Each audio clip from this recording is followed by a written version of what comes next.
नमस्कार. 2022च्या हॅलो सह्याद्रीच्या पहिल्या कार्यक्रमात सगळ्यांचं स्वागत करताना मनस्वी आनंद होतोय. हॅलो सह्याद्रीच्या सर्व दर्शकांना नवीन वर्षाच्या मनपूर्वक शुभेच्छा देते. मी डॉक्टर मृण्मयी भजक. मंडळी, आंग्ल नवीन वर्ष हे 1 जानेवारीपासून सुरू होतं, पण तरीही भारतीय महिलांसाठीचं जे नवीन वर्ष आहे ते 3 जानेवारीपासून सुरू होतं असं म्हटलं तर वावगं ठरणार नाही. कारण आज आपण बघतोय की वेगवेगळ्या क्षेत्रामध्ये आज महिला शिक्षित आहेत आणि भारतीय महिलांमधली शिक्षणाची जननी जिला म्हणता येतं त्या क्रांतिज्योती सावित्रीबाई फुले यांची आज जयंती. या जयंतीनिमित्त मी सगळ्यांना शुभेच्छा देते आणि सावित्रीबाईंचं कार्य, सावित्रीबाईंचे विचार आज आपण आपल्या कार्यक्रमातून जाणून घेणार आहोत. आजच्या कार्यक्रमाचा विषय आपण पाहून घेऊया. महिला मुक्ती दिन आणि सावित्रीबाई फुले जयंती निमित्त विशेष कार्यक्रम. सावित्रीबाई फुले एक विचारधारा. आपण जसं नवीन वर्षात पदार्पण करतो, जशी वर्ष सरतात तसा माणूस अधिकाधिक प्रगल्भ आणि प्रगत होत जातो. ही प्रगती साधत असतानाच जेव्हा आपण मागे वळून बघतो आणि ह्या प्रगतीची पाळंमुळं शोधायला लागतो तेव्हा सावित्रीबाईंसारखी जननी आपल्याला सापडते. आज आपण तिच्याच विषयी बोलणार आहोत आणि याविषयी बोलण्यासाठी आज आपल्याबरोबर आहेत लेखिका, दिग्दर्शिका आणि अभिनेत्री सुषमा देशपांडे. ताई नमस्कार. कार्यक्रमात स्वागत करते. नमस्कार. नमस्कार. सुषमा ताईंना आपण खरं तर अनेक चित्रपटांमधून, नाटकांमधून पाहिलेलं आहे आणि नाट्य चळवळीमध्ये ज्या गेल्या अनेक वर्षांपासून हिरिरीने आणि तळमळीने काम करतायत त्या अभिनेत्री म्हणून आपण त्यांना ओळखतोच. पण ज्यांनी खऱ्या अर्थाने सावित्रीबाई फुले यांना गावागावापर्यंत पोहोचवलं, वेगवेगळ्या राज्यांपर्यंत पोहोचवलं, त्या वै मी सावित्रीबाई या नाटकाच्या लेखिका, दिग्दर्शिका आणि त्यांनी अनेक प्रयोग, 2500हून अधिक प्रयोग त्यांनी केलेले आहेत. तर अशा सुषमाताई यांच्याशी आज गप्पा मारताना खरोखरच खूप आनंद होतोय. आणि आपण आज इथे आलात सुषमाताई, खरोखरच मला असं वाटतं की सावित्रीबाई तुम्ही आमच्यापर्यंत पोहोचवलेली आहे, तर तिच्याबद्दलच आज आपण गप्पा मारणार आहोत. तर सुरुवात करूया. सुषमाताई, सुरुवातीलाच मला असं विचारावंसं वाटतं की वै मी सावित्रीबाई हे नाटक जे आहे ते पूर्ण महाराष्ट्रभर तुम्ही गेली अनेक वर्ष केलेलं आहे आणि आजही अनेक नवीन मुली हे नाटक करतायत. तर मुळात हे नाटक करावं किंवा असं काहीतरी लिहावं तर ह्याच्या मागची काय संकल्पना होती, काय गोष्ट होती, कशी सुरुवात झाली ते जाणून घ्यायला आवडेल. खरं तर नाटक लिहायचं म्हणून मी सावित्रीचा अभ्यास सुरू केला नाही. वसंता पोद्दार म्हणून एक मित्र होता, आता तो नाहीये. वसंताशी गप्पा मारताना वसंताने एकदा सुचवलं, तू सावित्रीचा का अभ्यास करत नाही. पत्रकार म्हणून मी काम करत होते आणि मग पत्रकार म्हणून काम करत असताना मनात आलं की खरंच हिने आपली वाट निर्माण केली आहे शिक्षणाची. कारण मी शेतावर लहानाची मोठी झाली आहे, त्यामुळे सावित्रीचं महत्त्व खूपच पावला पावला गणित जाणवायचं. आणि मग प्राध्यापक राम बापट पुण्यामध्ये पॉलिटिक्स शिकवायचे विद्यापीठामध्ये. त्यांची माझी खूप चांगली ओळख असल्यामुळे सरांना मी भेटले आणि सरांना म्हणलं, सर मला अभ्यास करायचा आहे सावित्रीचा. आणि अशी खूप सारी चरित्र उपलब्ध नव्हती तशी. आणि मग सरांनी पुस्तकांची यादी काढली. तेव्हाचं पुणे कसं होतं, काय वातावरण होतं आणि त्या वातावरणात ह्या लोकांनी कसं काम केलं. त्यामुळे वाचन करायचं, सरांशी गप्पा मारायच्या त्याच्यावरनं, असा उपक्रम खरं म्हणजे शांतपणे चालू होता. आणि पुण्यामध्ये एक बलात्काराची घटना घडली तेव्हा, आणि आता आपण फारच त्या बातम्या ऐकतो, तेव्हा एकदम शॉक होता की पुण्यामध्ये कोथरूड भागामध्ये अशी एक घटना घडलेली कळल्यानंतर. आणि सरांशी गप्पा मारताना मी सरांना विचारलं, सगळं आमचं पुस्तकावरनं बोलणं झाल्यानंतर, की सर आज सावित्री असती तर तिने काय केलं असतं ह्या घटनेबाबत. आणि ती जागा अशी होती की मी सरांना म्हणलं, सर हा नाटकाचा फॉर्म आहे. सर हे फार उत्तम श्रोते असल्यामुळे सर छोटे छोटे प्रश्न मला विचारायला लागले की कसं सांग. तर मी त्यांना सांगितलेलं सार असं की सावित्री आजच्या लोकांशी बोलेल, स्वतःचा इतिहास सांगेल आणि कॉमेंट मात्र ती आजच्या वातावरणावर करेल, असं हे नाटक करता येईल. आणि त्या पहिल्याच भेटीत ज्या दिवशी सुचलं त्या दिवशी खूप क्लिअर झालं सरांच्यामुळे की ते नाटक कसं लिहिलं जाईल. म्हणजे सरांनी ते विचार करणारे खूप सारे प्रश्न मला विचारले आणि तुम्हालाच तुमची क्लॅरिटी यायला लागते, तसं ते घडलं. आणि मग मी ते एका टप्प्यापर्यंत अभ्यास करून वेगवेगळ्या काही गोष्टी, कारण तुम्हाला अभ्यास करावासाच वाटतो, असं वाटतं की अजूनही संशोधन करावं. आणि मग एक टप्पा असा आला की ते मी लिहिलं आणि सादर करायचा निर्णय घेतला. अशी त्याची लिखाणाची प्रोसेस होती. पहिला प्रयोग तुम्ही 3 जानेवारीला सुरू केला. हो. किती वर्ष झाली आज? 3 जानेवारी 1989 हा प्रयोग सुरू केला. म्हणजे आता आज 1989 तुम्ही सुरू केला आणि आज 30 वर्ष होऊन गेली आहेत आता त्या प्रयोगाला. म्हणजे 33 वर्ष आज पूर्ण होत आहेत. तर सुरू केला म्हणजे मी जाहीर केली तारीख 3 जानेवारीला मी करतेय. आणि मग विद्याताई बाळांनी मला विचारलं की नारी समता मंचाने आयोजित केलं तर तुला काही हरकत आहे का. म्हणलं काहीच हरकत नाहीये. मग नारी समता मंचाने तो प्रयोग आयोजित केला पहिला. आणि त्यामुळे त्याचं जे आयोजन असतं ते काही आवश्यक मला करायला लागलं नाही. आणि मग काही काळ तालमी माझ्या फक्त. आणि मग 3 जानेवारीला तो प्रयोग केला. प्रयोग करतानाच माझ्या डोक्यात होतं की हा गावोगावी करता यायला पाहिजे आपल्याला प्रयोग. ह्याचं कारण सावित्री गावोगावी पोचवायला पाहिजे आपण. आणि ते अत्यंत डोक्यात स्पष्ट असल्यामुळे कधी लाईट्स अवेलेबल नसतील तिथे आपण विदाऊट लाईट, विदाऊट म्युझिक करावं. आणि जिथे थिएटरचे शोज असतील तिथे लाईट आणि म्युझिक वापरावं असं ठरवलं होतं. पण सुदैवाने पहिल्याच प्रयोगाला इलेक्ट्रिसिटी गेली. आणि काय करायचं असं एक क्षण वाटलं. मला वाटलं ज्योतिबा आणि सावित्री असल्या कुठल्याही कारणाने थांबणार नाहीत. म्हणून मग मी म्हणलं की दरवाजे उघडा, आपण प्रयोग सुरू करू. आणि नशीब माझं खूपच चांगलं की प्रयोग संपला आणि त्यानंतर इलेक्ट्रिसिटी आली. आणि पहिल्याच प्रयोगात मला असं लक्षात आलं की आपण म्युझिक नसताना किंवा असं काहीही नसताना आपण पोचू शकतो लोकांपर्यंत. आणि माझा रस्ता जास्त स्वच्छ झाला प्रयोग करण्याचा. म्हणजे लाईट गेली आणि त्यामुळे तुम्हाला, मला वाटतं की एक प्रकाश मिळाला, एक विजन मिळालं की आपण पुढे काय करू शकतो, अगदीच बोलू शकतो असं आपण. आणि मग प्रयोग सुरू केले त्याचे. आणि मग त्याचे असंख्य प्रयोग झाले. तुम्ही मगाशी म्हणालात की 2500 प्रयोगानंतर तुम्ही मोजणं थांबवलं. तर आज साधारण किती प्रयोग झाले असतील काही? मला खरं पुढचे सांगता येणार नाही. सुरुवातीला मी खूपच प्रयोग करायची. म्हणजे सुरुवातीच्या काळात म्हणजे पहिली 20 वर्ष मी खूप प्रयोग केलेले आहेत, प्रचंड केलेले आहेत. नंतरचे लोक स्वतःच काहीतरी आकडे ठरवतात आणि आता सांगतात. कोणी म्हणतं 3000, कोणी म्हणतं 3500. पण ते नाही मला सांगता यायचं किती प्रयोग आता झालेले आहेत. पण मी मराठीत प्रयोग करते, हिंदीतही सावित्रीचा तोच प्रयोग करते. बरोबर. म्हणजे आता संख्या खरं तर मला असं वाटतं की आता तुमच्यासाठी गौण आहे, पण मुळात तो जो विचार आहे की जो खेडोपाड्यापर्यंत, गावागावापर्यंत पोहोचवायला हवा होता, तर तो आता जातोय, अजूनही पोहोचतोय. मराठी नंतर हिंदीमध्ये देखील आता तुम्ही प्रयोग करताय. आणखी कोणकोणत्या भाषांमध्ये हे प्रयोग आज होत आहेत? हिंदीमध्ये मी सुरू केला. त्याचं श्रेय आत्ता नुकतीच गेलेली आमची सगळ्यांची खूप घट्ट मैत्रीण कमला भसीन आणि मल्लिका साराभाईला जातं. मल्लिकाने प्रयोग गुजरातमध्ये विचारला मला करशील का म्हणून. आणि मग तो मी हिंदी प्रयोग करायचं ठरवलं. आपली सावित्री कशी हिंदी बोलेल त्या पद्धतीचं मी हिंदी बोलते बरं, त्याच्यामध्ये. म्हणजे हिंदी खूप स्पष्ट आणि अशा म्हणजे एखादं हिंदीच बोलणारी व्यक्ती असेल असं नाही बोलत. बरं. आणि मल्लिकानी प्रयोग पहिला केल्यानंतर कमलानी खूप सारे प्रयोग दिल्लीत आयोजित केले आणि त्याचाही रिस्पॉन्स खूपच चांगला मिळाला.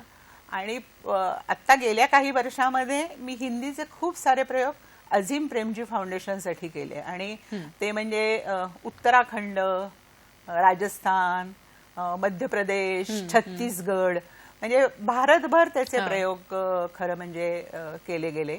आंध्रामध्ये केले. बरं. आता दुसऱ्या भाषेमध्ये म्हणजे आदिती देसाई म्हणून गुजरातमधली एक अभिनेत्री, ती गुजरातमध्ये हा प्रयोग करायची आणि JNUच्या काही मुलांनी मिळून केला होता प्रयोग हिंदी मधला दिल्लीमध्ये.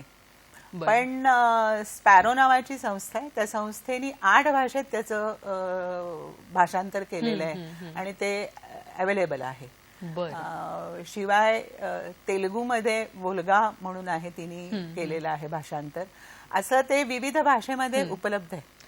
तुम्ही मगाशी म्हणालात की महाराष्ट्राच्या बाहेर तुम्ही अनेक प्रयोग केलेले आहेत. हो. तर जेव्हा तुम्ही राजस्थानमध्ये जाता किंवा उत्तर प्रदेशमध्ये जाता आणि तिथे एक महाराष्ट्रातली सावित्रीबाई पोहोचवता, तेव्हा त्या लोकांच्या काय प्रतिक्रिया असतात? त्यांना खरंच आधीपासून माहिती असते का सावित्री?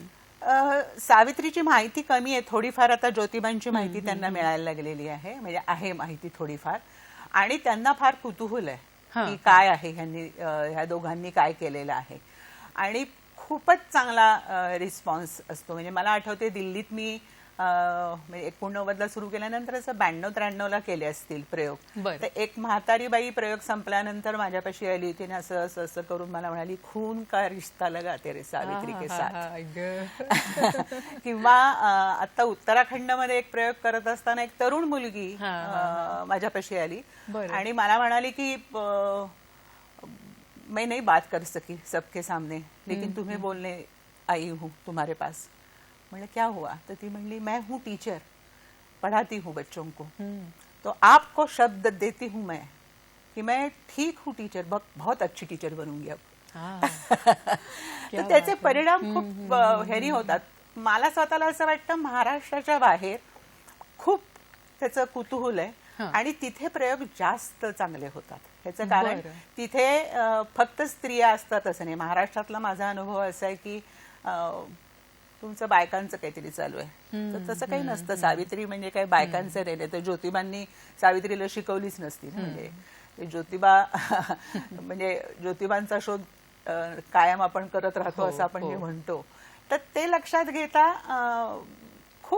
खूपच चांगले रिस्पॉन्स. मला उत्तराखंडमध्ये पिथौरागडला आठवते की एक मुलगी माझ्यापाशी प्रयोग संपल्या उठून तिने तिथूनच प्रश्न विचारला आणि तिने सांगितलं की मेरी दोस्त के माता पिता गए चल बसे है.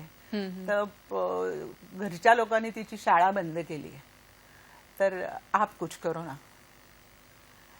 तिची शाळा पुन्हा तिला शिकायचंय. तर मुद्दा असा आहे की एका प्रयोगाने त्यांना असं खूप असं वाटतं की काही घडू शकेल, काही होऊ शकेल. तर त्याच्यामुळे एक वेगळा आनंद असतो प्रयोग करण्यामध्ये. नक्कीच. आणि जेव्हा अशा काही आपल्याला प्रतिक्रिया मिळतात, काही अभिप्राय मिळतात आणि सगळ्यात महत्त्वाचं म्हणजे एखाद्या नाट्यप्रयोगातून जेव्हा एखाद्या व्यक्तीच्या मनात उलथापालथ होते आणि काहीतरी चांगलं करण्याची उर्मी निर्माण होते, तर तेव्हा तो प्रयोग नक्कीच आपल्यासाठी अतिशय समाधान देणारा असा असतो. सावित्रीबाईंबद्दल बोलणार आहोत, त्यांच्या विचारांबद्दल बोलणार आहोत आणि त्याच्या कार्याबद्दल देखील आपण बोलणार आहोत कार्यक्रमातून. आता वेळ झाली एका छोट्याशा विश्रांतीची. पाहत रहा हॅलो सह्याद्री. नमस्कार. विश्रांतीनंतर सगळ्यांचं मनपूर्वक स्वागत करते.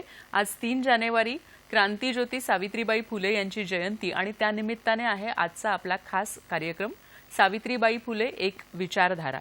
या विषयावर आज आपल्याशी चर्चा करतायत, आपल्याशी गप्पा मारतायत लेखिका, दिग्दर्शिका आणि अभिनेत्री सुषमा देशपांडे. सुषमाताई, आपण सावित्रीबाई फुले यांना स्त्री शिक्षणाची एक जननी म्हणतो की ज्यांनी मुलींसाठी शिक्षणाची कवाडं खुली केली, पहिल्या शिक्षिका आहेत भारतातल्या. तर हे जे योगदान आहे त्यांचं शिक्षण क्षेत्रातलं, तर त्याविषयी तुम्ही काय सांगाल की फक्त पहिल्या शिक्षिका नसून पुढेही त्यांनी जे काम सुरू ठेवलं त्याबद्दल?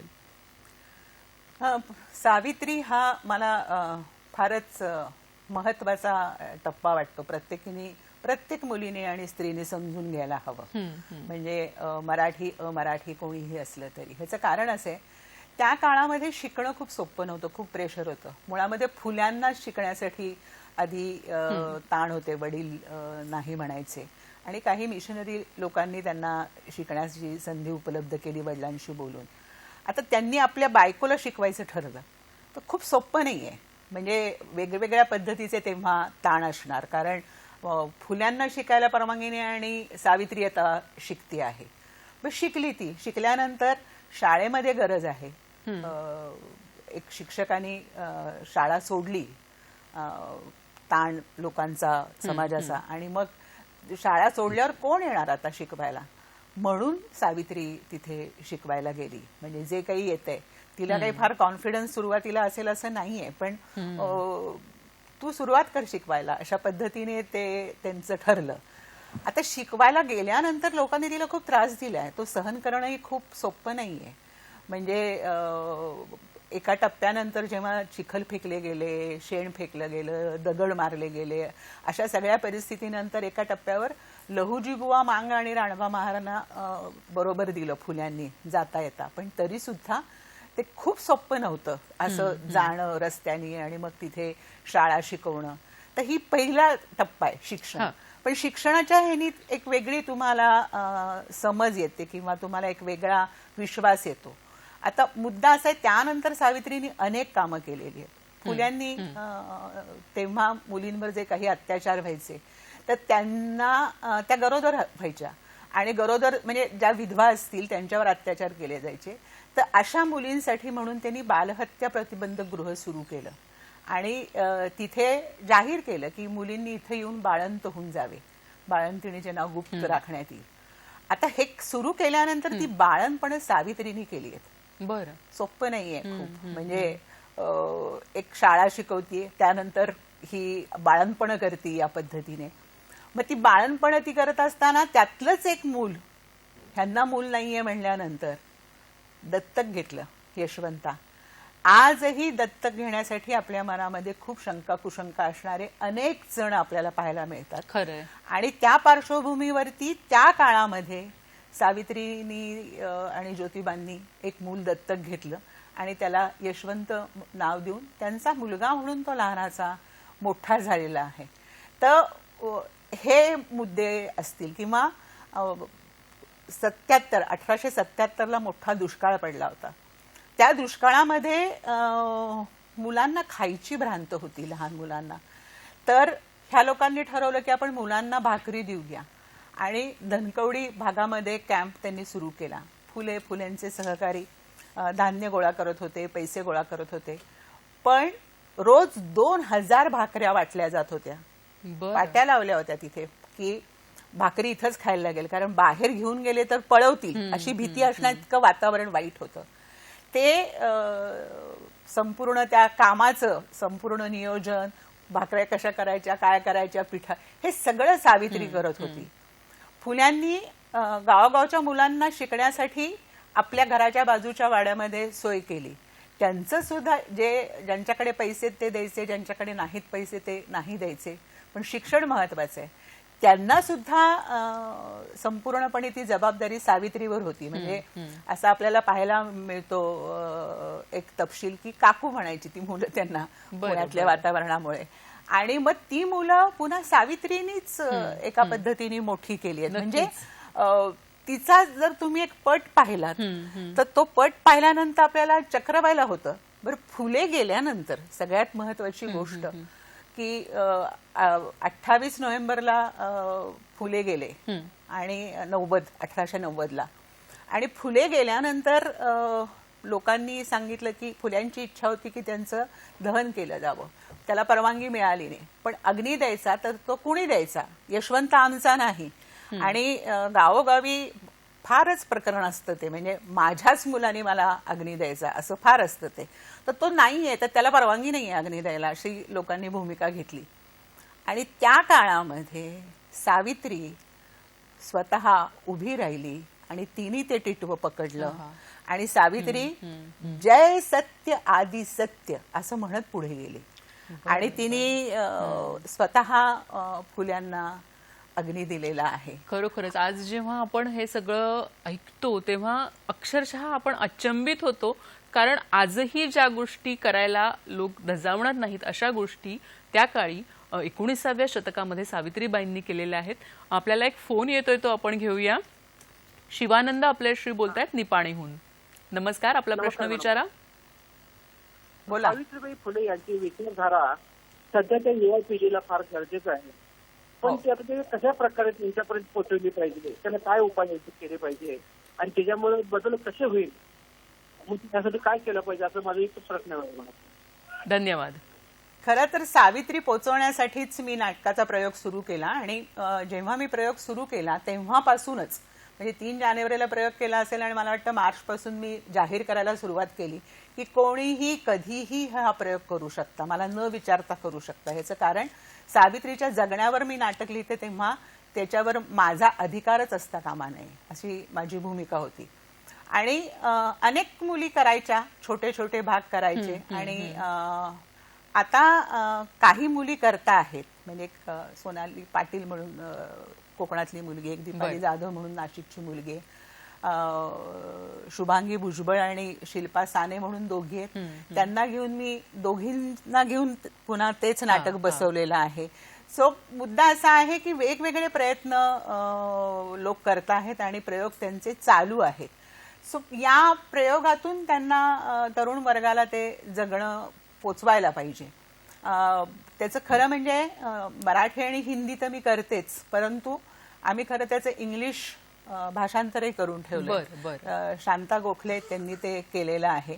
आणि असं वाटतं की आता सगळेच जण इंग्रजी बोलतात ना, तर त्यांच्यासाठी आपण किमान त्याचं वाचन तरी करावं का. तर वेगवेगळ्या माध्यमातून आपल्याला सावित्री त्यांच्यापर्यंत पोचवायला पाहिजे असं सातत्याने वाटतं. आणि नाटक हे माध्यम मला स्वतःला खूप ताकदीचं वाटतं. म्हणजे मी स्वतः याच विषयावर एकपात्री फिल्म केलेली आहे, पण नाटकाने जो जिवंतपणा सावित्रीपर्यंत पोचतो तिथे, तर तसा फिल्मनी पोचेल की नाही मला माहिती नाही. म्हणजे तर त्याच्यामुळे नाटकाच्या विविध माध्यमातून अनेक जण पोचवत आहेत आणि तरुण तरुणी पोचवत आहेत. बंगालमध्ये एक ऋतुपर्णा विश्वास म्हणून मुलगी आहे, ती बंगालीत प्रयोग करते. कारण तिथे सुद्धा सावित्रीचं कुतूहल असल्यामुळे तिला बंगालीतनं प्रयोग, असं वेगवेगळ्या भाषांमध्ये सुद्धा सावित्री पोचवण्यासाठी प्रयोग चालू आहेत आणि ते करता आहेत. त्यामुळे बरं वाटतं. नक्कीच. आणि मला असं वाटतं की नाटक हे प्रभावी माध्यम आहे आणि सर्वसामान्य लोकांना खूप पटकन समजेल असंही माध्यम आहे. आणि तो जो विचार आहे तो सर्वसामान्य लोकांपर्यंत झिरपू शकतो सहजपणे. आपल्याला आणखी एक फोन येतोय. डॉक्टर श्रीकृष्ण पाडगावकर आपल्याशी बोलतायत. नमस्कार, आपला प्रश्न विचारा. नमस्कार सर, आपला प्रश्न विचारा. टीव्हीचा आवाज अगदी कमी ठेवा. माझा प्रश्न असा आहे की करोना काळामध्ये बऱ्याच मुलींना शाळा फोडायला लागल्या, विशेषतः 8वी 9वीच्या मुलींना, तर त्या बाबतीत शासनाचं धोरण काय असेल? शासनाचं धोरण मी कसं सांगू शकतो, मी काही शासनामध्ये नाही आहे, पहिला सगळ्यात महत्वाचा मुद्दा. पण तुम्ही करोनाचा उल्लेख केलात, हे फार चांगलं केलं. त्याचं कारण असं आहे, सावित्रीचा मृत्यू प्लेगच्या साथीत झाला आणि या संपूर्ण करोना काळात मला काय म्हणता येईल, तीव्रतेने सावित्रीची सातत्याने आठवण यायची. ती प्लेग आहे म्हणून ती घरात थांबली नाही, ती कामाला बाहेर पडली. कारण तिचं म्हणणं होतं शूद्र अतिशूद्रांसाठी कोण मदत करणार अशा वेळेला. आणि तेव्हा फुले नव्हते आणि मुलगा डॉक्टर झाला होता, त्याला तिने तपासायला बोलवला आणि ती स्वतः रोग्याला त्याच्यापर्यंत नेत होती. हे काम तिने केलं आणि त्यात ती गेली. आत्ता जो कोरोनामध्ये साथरोग कायदा आहे तो 1897 सालचाच आहे आणि तो आत्ता लागू झालेला आहे. तर मुद्दा असा आहे, ह्या सगळ्या ह्याच्यातनं सावित्रीचं आठवण, म्हणजे कोरोना काळामध्ये माणसं एकमेकांना भेटत नाहीयेत, कोरोना काळातली संपूर्ण परिस्थिती, कारण प्लेगचं तसंच होतं ना, पॅन्डेमिक होतं पूर्णपणे ते. तर त्याच्यामुळे या संपूर्ण कालावधीमध्ये मी बऱ्याच ठिकाणी लिहिलं, बोलले, सामाजिक माध्यमांमधनं सातत्याने याचा उल्लेख केला की त्याही काळामध्ये सावित्री हरली नाही. आणि नेहमीचाच मुद्दा आहे ना की काहीही प्रश्न निर्माण झाला तर मुलींच्या शिक्षणावर पहिला घाव येतो. हे घडतं, हे अगदीच खरं आहे, सत्य आहे. पण सरकारने काही करण्यापेक्षा मला वाटतं की एकत्रित मुलींनी जाणं शाळेमध्ये आणि असे वेगवेगळे त्याच्यासाठी सामाजिक संस्थांनी वेगवेगळे गोष्टी निर्णय घेणं आणि मुलींना शिकवणं हे आवश्यक जास्त आहे. आणि मुलींना शिकायचंय, असं नाहीये की मुलींना शिकायचं नाहीये. नक्कीच. आणि जसं आता सुषमाताईंनी सांगितलं की प्रत्येक काळामध्ये काही ना काहीतरी अशा प्रकारची आपत्तीही येत असते, पण त्या आपत्तीला तोंड देऊन त्यातून वाट काढत राहणं, म्हणजे मला असं वाटतं की खऱ्या अर्थाने आपण सावित्रीच्या विचारांचा मागोवा घेणं. आणखीही बोलणार आहोत ह्याविषयी कार्यक्रमातून. आता वेळ झाली एका छोट्याशा विश्रांतीची. पाहत रहा हॅलो सह्याद्री. नमस्कार. विश्रांतीनंतर सगळ्यांचं मनापासून स्वागत करते. शिक्षण, सेवा, प्रबोधन अशा माध्यमातून समाजाला पुढे घेऊन जाणारी सावित्रीबाई फुले यांच्या जयंतीनिमित्त आज आपण चर्चा करतोय आणि आपल्याला मार्गदर्शन करतात वय मी सावित्रीबाई हे नाटक ज्यांनी लिहिलं, या नाटकाचे असंख्य प्रयोग ज्यांनी भारताच्या गावोगावापर्यंत पोहोचवल्या, त्या सुषमा देशपांडे. सुषमाताई, तुम्ही इतकी वर्ष सावित्रीबाईंचे प्रयोग केलेले आहेत, त्यांचा अभ्यास करून मुळात ते नाटक लिहिलेलं आहे. तर तुम्हाला काय, म्हणजे तुम्हाला भिडलेली किंवा तुम्हाला भावलेली सावित्री तुम्ही काय सांगाल? सावित्री पूर्णतःच तुम्हाला आतून भावते. ह्याचं कारण असं आहे की मी लहानाची मोठी वस्तीवर झाली आहे, शेतात झालेली आहे. बरं. त्यामुळे शिक्षणासाठी संध्या कशा मिळत नाहीत का वस्तीवरच्या मुलांना, हे मी जवळनं पाहिलेलं आहे. आणि त्यामुळे थोडी संधी मिळाली तर गावातल्या बायका कशा शिकतात हेही पाहिलेलं आहे.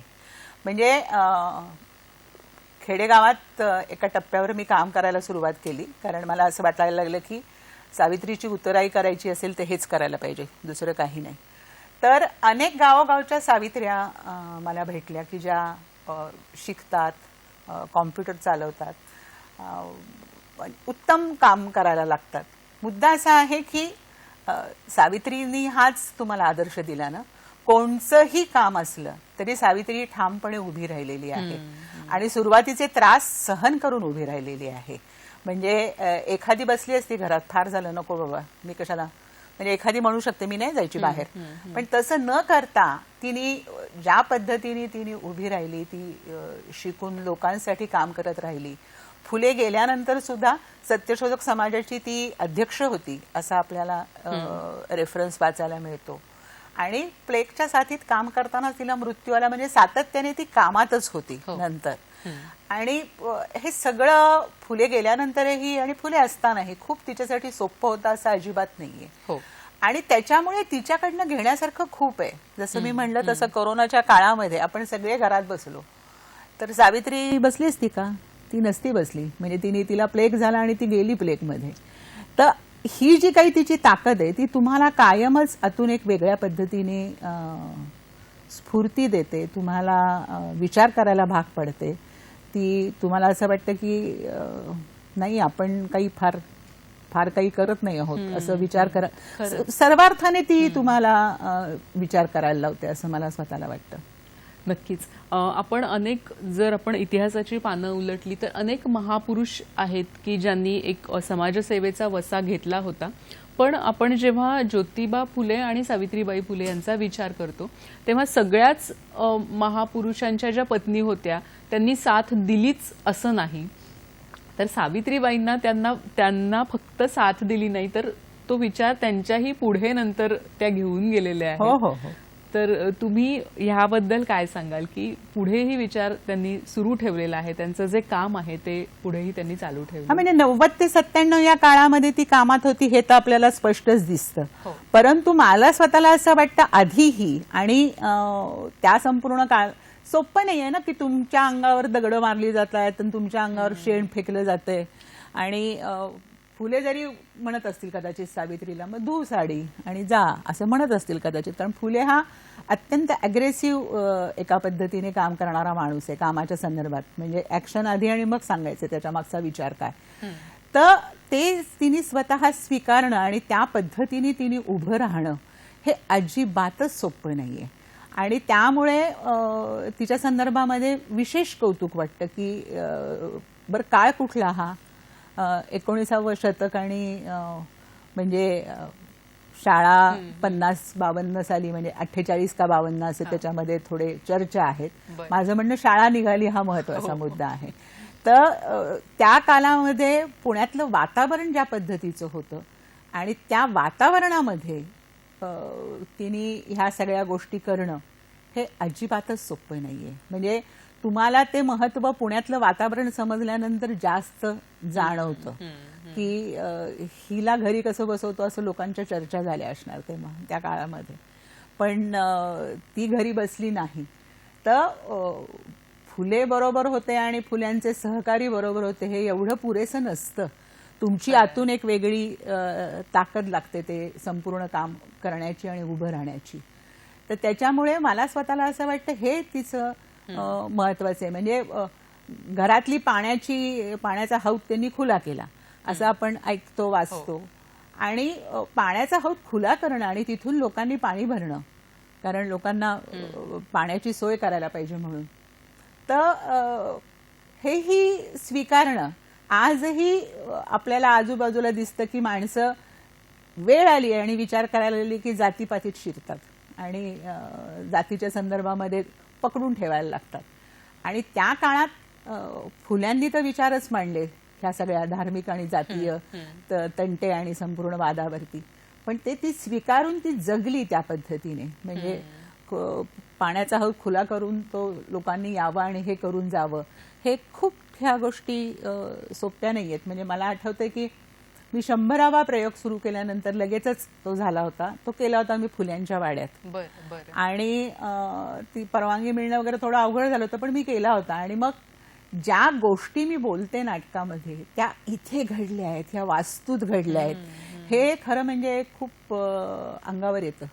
म्हणजे किंवा ती प्रेतयात्रा घेऊन या वाड्यातनं बाहेर पडली आहे जय सत्य आदि सत्य म्हणत. ते फार म्हणजे फारच माझ्या प्रयोग करताना अंगावर आलाय. तर तेही असं कल्पना करूनही अगदी अंगावर शहारा येतोय. मॅडम थोडंसं थांबवते तुम्हाला कारण एक फोन येतोय. राहुल आपल्याशी बोलतायत. नमस्कार, आपला प्रश्न विचारा. नमस्कार, टीव्हीचा आवाज अगदी कमी करा आणि सलग प्रश्न विचारा. हो मॅडम, कमी केलेला आहे. हो बोला. मॅडम सर्वप्रथम सर्वांना सावित्रीबाई फुल्यांच्या जयंतीच्या खूप शुभेच्छा. सुषमाताईंना पण आणि तुम्हाला पण धन्यवाद. मॅडम मी लातूरमधून बोलतोय. राहुल गोदाम नाव आहे माझं. बोला.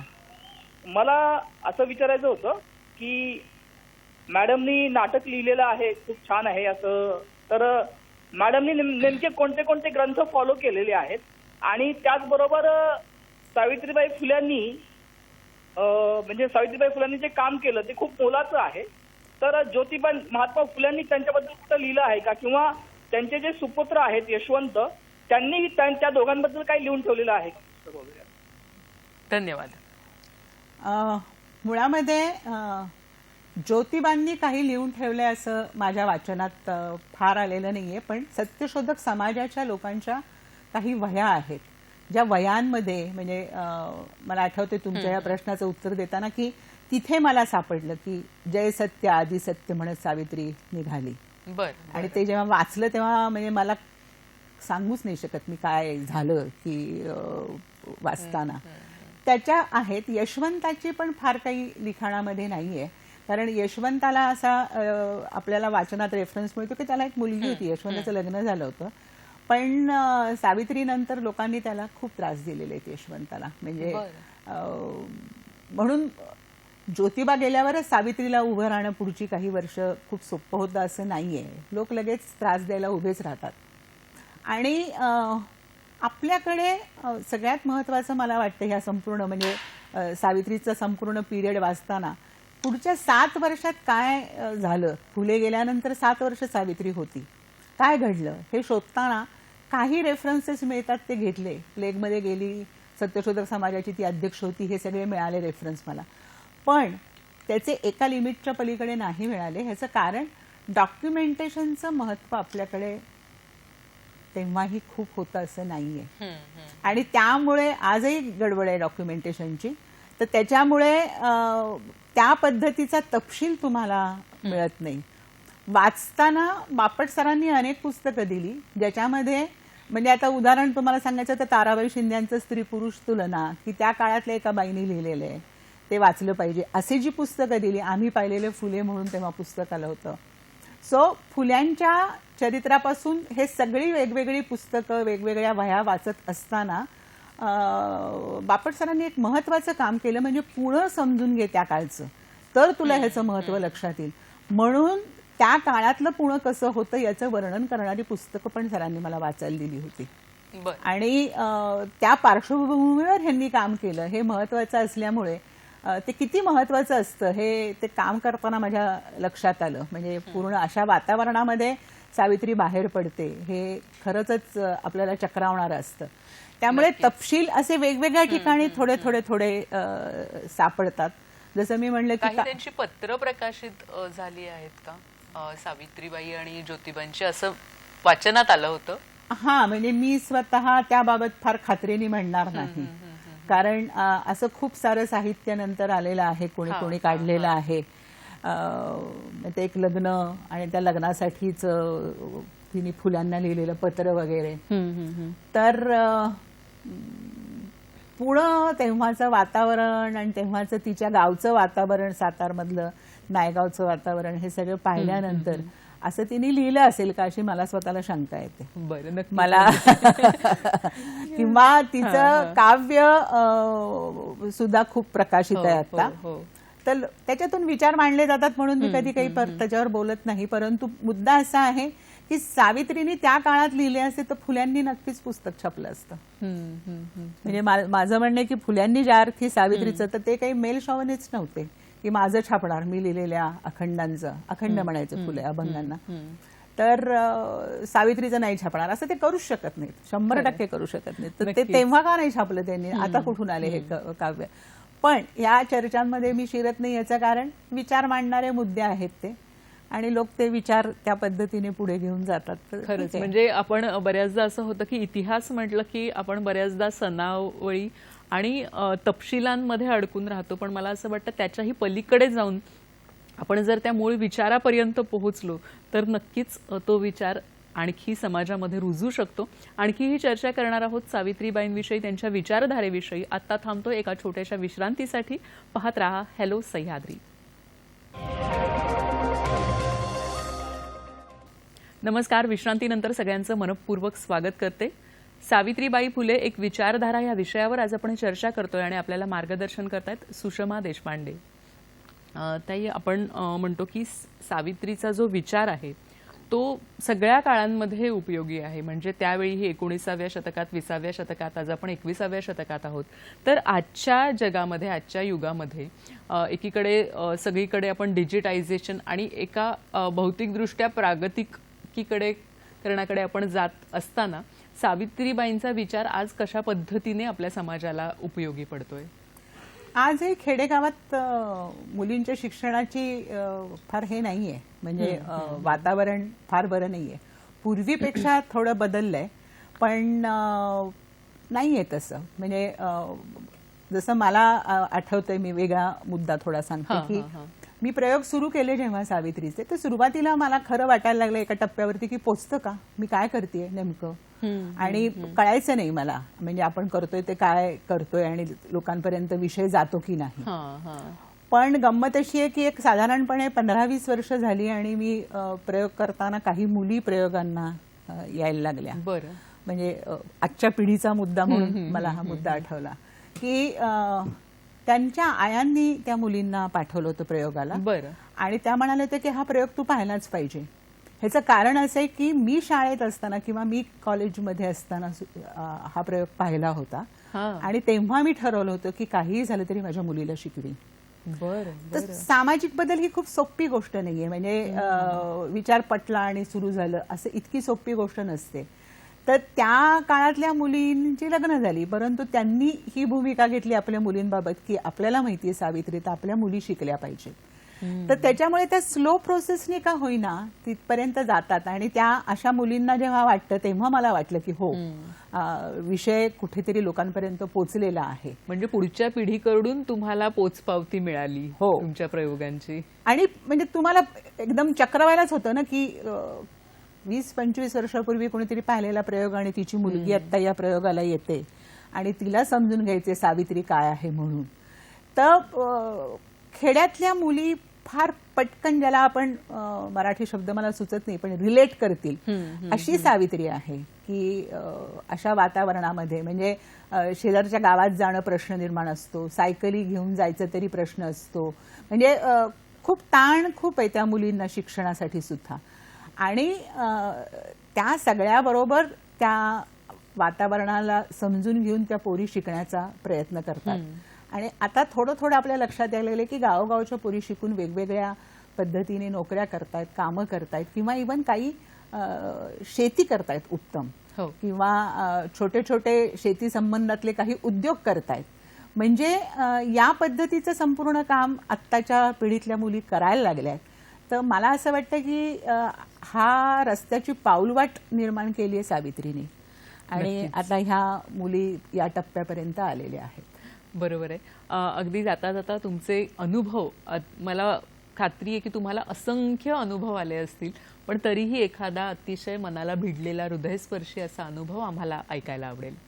खरं म्हणजे खूप आहेत असे अनुभव पण एखादा सांगायचा झाला तर मला आठवतोय तो मी आत्ता सांगते. प्रयोग झाल्यानंतर खूप गावगावच्या बायका आणि कधी पुरुषही आत येऊन पाया पडायचे माझ्या. आणि मी प्रयोग झाला की त्यांना सांगायचे की मी सावित्री नाहीये, माझ्या पाया पडायचं नाही. खूप आरडेओरडे करायचे. मला विवा शिरवाडकर, कुसुमाग्रज यांचा निरोप आला होता की तू प्रयोग तुझा पाहायचा आहे, मला पत्र आलं होतं त्यांचं. मी त्यांना म्हणलं मी तुमच्या घरी येऊन करू शकते, कारण हा प्रयोग मी कुठेही करू शकते, त्याला काही गरज नसते थिएटरची. तर ते म्हणले नाही नाही, जेव्हा प्रयोग असेल तेव्हाच सांग. तर नाशिकला प्रयोग होता तेव्हा त्यांना मी कळवलं. ते प्रयोगाला आले, त्यांनी मला सांगितलं पुस्तक असेल ते घेऊन ये. तर ते आत आले मला भेटायला प्रयोगाला बसण्यापूर्वी आणि मी ओळख झाल्यानंतर असा नमस्कार न करता त्यांना वाकून नमस्कार केला. मला म्हणले मध्यंतरात मी येणार नाहीये, मी प्रयोग संपल्यावर येईन पुन्हा. मी म्हणले ठीक आहे. ते प्रयोग संपल्यावर आत आले आणि आता पुस्तक त्यांनी विचारलं सही करून ठेवलंयच ना, तर ते असं कसं द्यायचं म्हणून मी पुन्हा वाकले.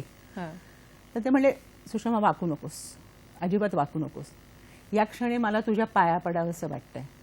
ते केलं मी तर ते बरं दिसणार नाही हे मला माहितीये, म्हणून मी करत नाहीये, पण माझ्या भावनांचा आदर ठेव. म्हणजे मला सांगताच येत नाही ह्या क्षणी मला काय झालं होतं शब्द. आणि मग अनेक जण जे पाया पडायचे त्यांना मी नम्रपणे सांगायला लागले पाया नका पडू, ही सावित्री नाहीये. पण कुसुमाग्रज या माणसाने तुम्हाला ही पावती देणं, तर हे काय म्हणता येईल, कोणत्याही पुरस्कारापेक्षा मोठी गोष्ट आहे. अगदी नक्कीच नक्कीच. आणि खरोखरच आज या निमित्ताने म्हणजे सावित्रीबाई फुले यांच्या जयंती निमित्ताने सावित्री ही ह्या नाटकाच्या माध्यमातून कशा पद्धतीने खेडोपाडी, कशा पद्धतीने मुलींमध्ये, बायकांमध्ये पोहोचलेली आहे, नुसती पोहोचली नाही तर ती रुजतीये, याविषयी गप्पा आपण मारल्या. आज खरं तर कार्यक्रमाचा निरोप घेताना वसुधा सरदार यांनी सावित्रीची एक ओवी लिहिलेली आहे. त्या म्हणतात, ज्योतबाची सावली नाही तू राहिली, सत्य धर्म प्रकाशात तेजाने तळपली. आणि हेच तेज आज आपण सगळ्या सावित्रीच्या लेखी हे पुढे घेऊन जाऊया.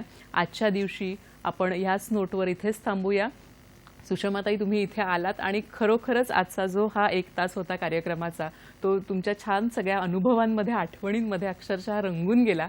मनापासून धन्यवाद. माझे पण मनापासून धन्यवाद दूरदर्शनला आणि मृण्मयी तुलाही धन्यवाद. पुन्हा भेटूया नवीन कार्यक्रमात नवीन विषयासह. नमस्कार.